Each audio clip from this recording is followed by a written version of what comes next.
Nakapag-commit na kami. I don't know kung nakapirma na yung iba. Ay, kayo, sir. Ako, nakapirma na ako. Pero, For the record, sino-sino kayong Duterte Black na nag-commit? We call ourselves as Duterte 7. Duterte 7. So that's you. Senator Bungo, Senator Robin Padilla, Senator Marcolita, Senator Robin, Aimee Marcos, and the two Villar. pero Senator Aimee, sir, nag-commit na rin? Senator Aimee? I don't know. I don't know kung nag-usap na sila personally, pero in principle, kami, Duterte Black, napag-usapan namin, we are inclined to support Senate President Chis Escudero. Why, sir? Well, wala naman kaming nakitang hindi dapat siya suportahan. So, we support him. Walang kapalit like yung mga committee chairmanship, sir? Wala naman kasi as is ako. Wala man akong hiningi, wala man rin pinaramay sa akin. Basta nagustuhan ko lang yung pamamalakad niya sa amin, sa Senado. Yung leadership niya is, nakita ko is very open to everything. Hindi siya close-minded, hindi siya porque ganito siya, panindigan niya ganito siya, o porque ganun, yung nakikinig siya. So that's what we need as a democratic institution, pakinggan ang lahat. So, sir, kung tatanungin ka, anong hihingin mong committee kay Senate President Escudero? Wala na akong hinihingi kasi meron naman tayong equity of the incumbent kung gano'n, di ba? Kung, halimbawa, we will vote for him as the Senate President, tapos ayaman ng incumbent senator, kung ano yung hawak ko, I suppose yung pa rin ang hawakan ko. Equity of the incumbent nga. So, hindi ko na hiningi sa kanya yan. At hindi rin niya in-offer sa akin dahil that's my understanding. Sir, last na lang. So, si Marcoleta nga ba, Blue Ribbon Committee Chairman, sir? Yan ang hinihingi niya and I presume na napangako na sa kanya. Sir, may talks about impeachment nung time na bago kayo mag-commit with SPGs, may hiling ba kayo or any favors asked about the impeachment proceedings? Wala kaming his stand towards impeachment is not a factor to our decision in choosing him as our Senate President. Ang pinaka-big factor dyan na nakikita ko lang talaga is yung pagka-open niya. Nakikinig siya. Lahat ng sides pinapakinggan niya. So, yun ang nagustuhan namin na liderato. Yes.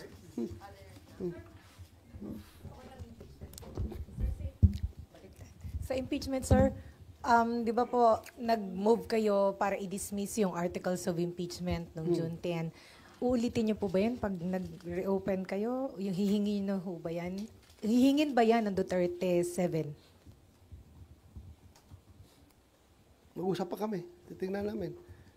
Baka sabihin nyo, insisting naman itong mga tao na ito, pabalik-balik. Hiningin na namin yan noon, di ba? Pero one thing I can assure you is that ako from my personal na paniniwala ko ito, that since tinanong ng impeachment court yung House of Representatives as to their stand whether or not itong 28th Congress House of Representatives is willing to be bound by the actions of their predecessors, yung House of Representatives ng 19th Congress.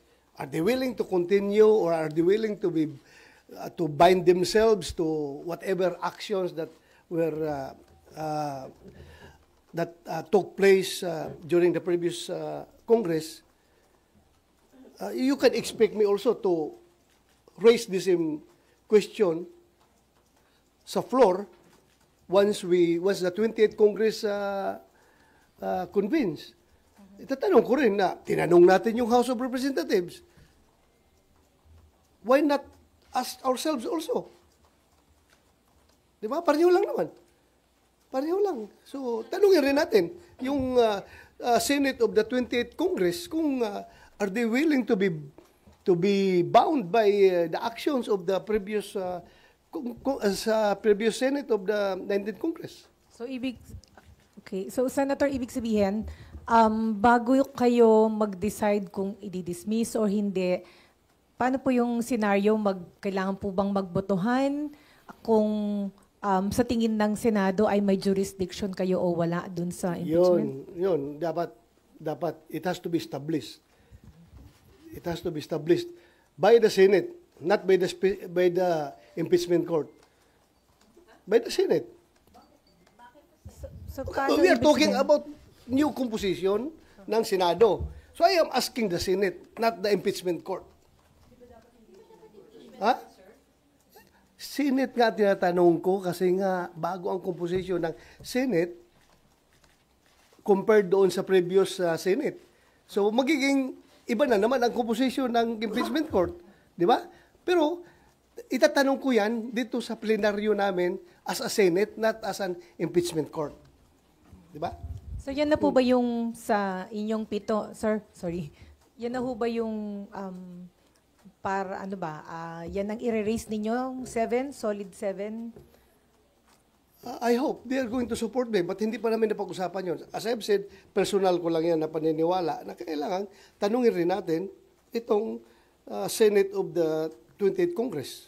Kung magpapabind ba sila sa actions ng Senate of the 19th Congress. Sir, sorry, isa na lang. Sir, hindi nga ho ba proof na talagang tatawid dito sa 20th Congress at kailangan yung mag-trial, yung pong pag-return ng articles of impeachment sa House kasi hiningan nyo po sila may order kayo sa kanila eh.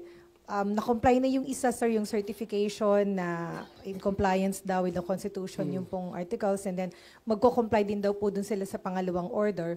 So, pag nag-comply sila, hindi ho ba dapat diretso na kayo sa trial, sir? Paano? Ibang na nga composition rin ng Senate na 28th Congress eh. Kaya tatanungin ko talaga para masettle yung issue of jurisdiction. Tanungin natin. Kasi tinanong natin yung House, why not ask the Senate? Pareho lang yun. Hindi nyo napag-usapan yan ni SP? Hindi namin napag-usapan yan. Ako, sa akin lang yan, personal ko lang yan na paningin. Sir, personally, mag-move po ba kayo na ulit na ipa-dismiss yung impeachment ni VP Sara? Hindi, siguro. Ang pinakaunang motion ko is to determine whether or not the Senate of the 28th Congress is willing to be bound by the actions of the previous Senate. Yun lang ang tanongin ko para masettle natin yung issue on jurisdiction. Dahil sinitil kung halimbawa makakuha yung House of Representatives ng kanilang positive action, no? Na talagang majority sila ay pumayag na yung tatawid yung jurisdiction sa 28th Congress. So gusto ko ring tanungin rin ang Senado. Kasi pareho lang naman yan. Nagtatanong tayo ng jurisdiction ng bagong Congress dahil nga iba na ang composition. Sir, may we get your comment din po. Sabi po ng CBCP, nababahala sila dun sa delay ng Senate regarding po sa impeachment. Sa pagka-delay po. Nababahala sila? Bakit sila nababahala? Ano yung kinabahala nila? Kinabahala nila na na-delay. There's no cause for panic. There's no cause for panic. So, sir, yung new composition ng Senate sa 20th Congress, natanong nyo na ba yung mga bagong members kung ano yung kanilang stand? Hindi ko pa natanong. But it has to be taken up on the floor para everything is official. And then, sir, pumirma kayo doon sa resolution ni Senator Robin na nananawagan para mapauwi sa bansa ang dating Pangulong Yes. Oh. So, sa tingin nyo, may ano yung weight nun? Kung sakaling, sa tingin nyo ma-approve yung resolution na yun? Wala lang. It's expressing the sense of the Senate na gusto ng Senado na makauwi na si Pangulong Duterte dito sa ating bansa for reasons of sovereignty, reconciliation, if you want it to be also a factor, and also humanitarian consideration. Dahil ang alam natin ngayon is Pangulong Duterte ay butot balat na daw, masyadong mahina na, at na nagbigay na nga daw ng pasabi na kung mamatay man siya doon, doon na lang siya magpa-cremate doon na sa pag-cremate sa dahig. It's a very sad information. So sana kung mamamatay man siya, dito lang siya mamatay sa Pilipinas, huwag doon sa ibang bansa. Para naman dating Pangulo ng Pilipinas yun eh. So, while pending yung case sa ICC, gusto nyo mapauwi siya? Yes. Oo. Yung mga Hindi naman dismissal lang case yung hiningi natin. Immediate repatriation of former President Duterte to the Philippines. May concern yung mga victims kasi daw may-impluwensya pa rin ng mga Duterte na natatakot sila doon sa safety o security. Ano na matatakot na hindi naman presidente si President Duterte. Si President Marcos naman ang presidente ngayon at yan ay kayang-kaya pangalagaan ng Malacanang yung kanilang safety. Impluensya. Sinong impluensya ni Pangulong Duterte? Hirap na ngayon tao, butot balat na nga, kakatakutan pa nila. Hindi ba sila naawa sa tao na yun? Sir, sa information po ba ninyo, pardon my saying, is he dying? Kasi po, nagbigay ng will. Sa pagkakaalam niyo po ba, is he dying? Well, hanggang speculation lang tayo as to his present health status. Pero yun nga, sabi naman ni Ma'am VP. ni Ma'am Elizabeth Zimmerman, di ba? Na siya nagsabi doon na butot balat na daw. At payat. So, meaning, he's not in good health. And considering his age, very advanced na yon, 80 plus na siya eh. So, what do you expect? Sir, balikan ko lang ito sa Senate leadership. Kasi kahapon, sabi ni Senator G.V. Ejercito, mukhang kasama rin yung dalawang senators from the opposition bloc or from the other opposition bloc, which is yung sila Senator Aquino and Senator Pangilinan. Do you feel comfortable na kasama sila in the majority, considering yung differences ng ninyo ideologically sa kanila? I don't know. Anong magiging kuan yan? Anong magiging set up niyan, no? Hindi ko alam talaga. Hindi ko alam. Basta I joined the majority not because of them, but because of the leadership of Senate President Chis Escudero. Bongeros lang po ako. Sir, ano lang po yung reaction ninyo dun sa mga lumalabas ngayon na merong mga pinangalanan na high-profile individuals at meron na pong mga whistleblowers na ito rin yung mga witness nyo dito dati. Yung mga sinabi niya po ba ngayon sa media, ito po ba lumabas na rin dun sa mga investigasyon nyo sa kanila, yung mga privileged information po, communications? Yung pong mga pinangalanan, particularly po si Dondon, si alias Dondon, si Patidongan. Meron po siyang mga pinangalanan na high profile na mga tao. Ito po ba ay na-express niya rin sa inyo dati? Matigas yan noon sa Senate hearing noon. Ayaw yan bumigay. Kahit na, di ba, pinailan natin ng kaso, di ba? One of hindi napailan ng kaso kung hindi dahil sa Senate investigation na ginawa natin, di ba? 6 sila, pinailan ng kaso ng serious illegal detention at saka kidnapping. Dahil nga, hindi tayo makapag-file ng murder with the absence of the body of the crime. Yung mga katawan, hindi na-recover. So, pinailan natin sila. talagang pinalo up natin sa CIDG na mapailan sila ng kaso. At napailan nga.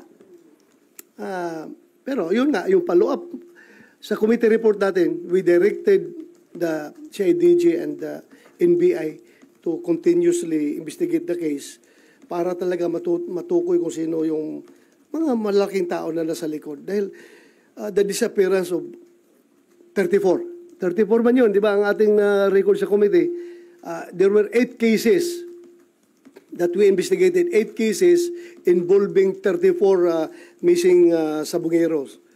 So, hindi masiguro mag-disappear yung ganun laking 34 na mga tao kung walang nasa likuran dyan na very influential. Di ba? At nagbibigay ng kumpas.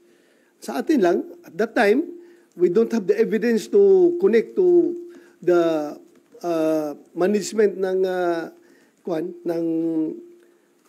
yung pitmaster dahil nga wala talagang ebidensya na magkukunik. Hanggang doon lang tayo sa disappearance na may kumuha na tao.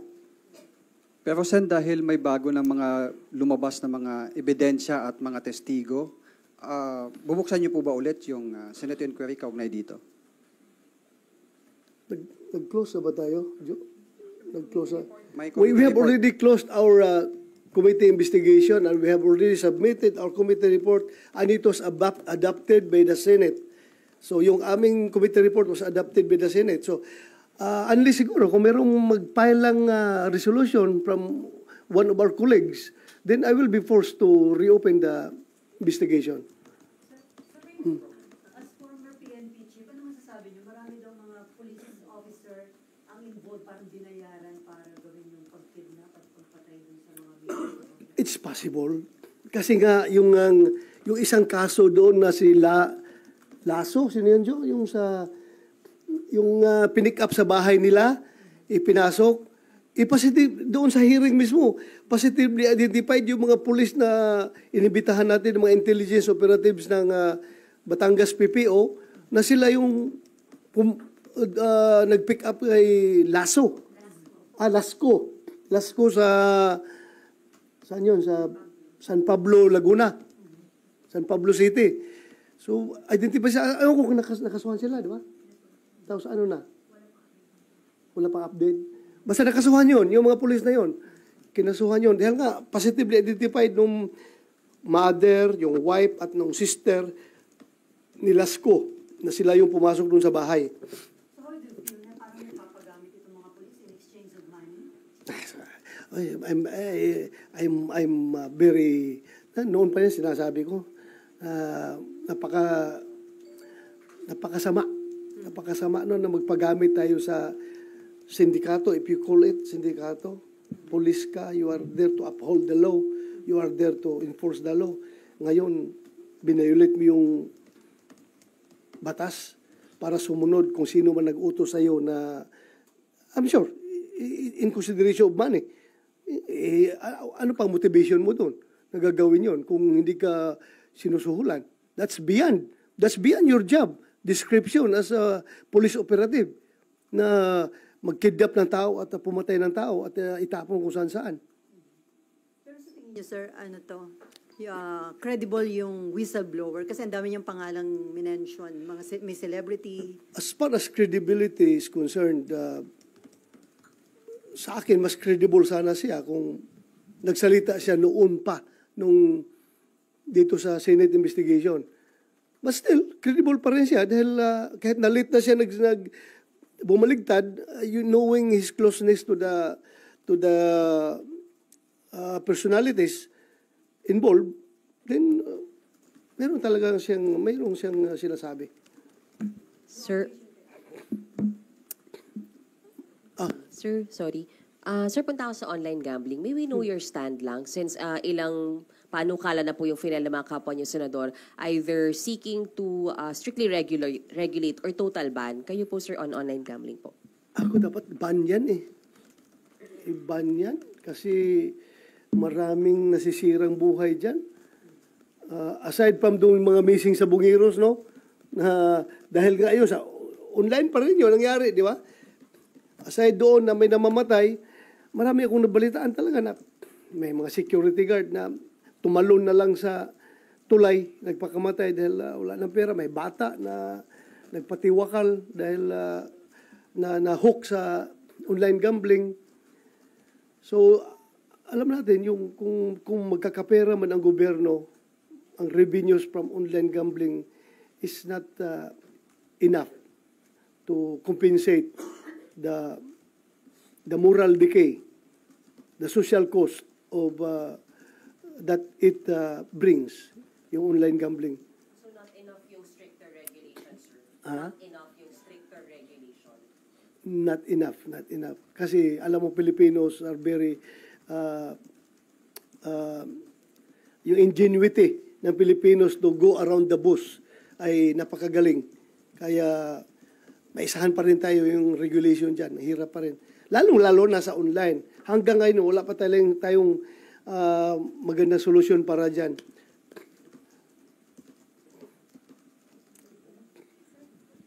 So, balik ko lang po dun sa isabong investigation. Sabi nyo nga po, open kayo pagka meron pong resolution. Pero may pangangailangan po ba na i-reopen ninyong investigation o sa ngayon ipaubaya na muna sa PNP, DOJ? Yeah, I go by my recommendations in our committee report which was adopted by the Senate na pagpatuloy ng PNP yung kanilang investigation. Na ginagawa naman. They're on the right track naman. Kung totoong hawak nila si Don Patidungan, well and good. Kung hawak na nila para tuloy-tuloy yung investigation nila. Kasi mamaya na naman, magpatawag tayo ng hearing. Sabihin naman ng PNP, makiusap na naman ng PNP na, sir, pwede huwag muna, sir, dahil may ongoing pa kaming pinapalo-up, sir. Baka masunog yung operation namin, sir. Meron pa kami mga taong tina-target ngayon, sir, na pwedeng mga persons of interest, sir, na gusto naming maimbestigahan. Baka masunog yung aming efforts. So, let's give them the whole playing field to operate para mas-solve nila itong kaso na ito. Pero kung merong mag-file a resolution na senador, then it's my duty to conduct the investigation, to reopen the case. Sir, dun po sa inyong investigasyon, although nag-cover kami, pero sa inyo po manggaling, sir, naiugnay po ba si Atong Ang dun sa itinakbo ng inyong investigasyon? At anong recommendation ninyo as regards Mr. Atong Ang? Solidly, iba kasi yung ebidensya that will stand in court, di ba? Pero yung, di ba, may isang nagsabi doon na, nandun kami, nag-monitor ba kasi sa hearing, di ba? Meron nagsabi na, si Don Patidungan ba yun, may kausap sa cellphone na, boss, sabi niya, yung boss na nire-repair daw nung kausap doon sa cellphone ay si Atong Ang. Yun ang narinig natin doon sa hearing, di ba? Positive daw talaga siya na si Atong yung kausap nung nasa cellphone. Pero hindi man natin, kaya nga gusto ko sa PNP, palaliman pala investigation nila. Hindi na-establish siya. Hindi na-establish sa Senate hearing, sir, yung connection ni Atong. Hindi na-establish.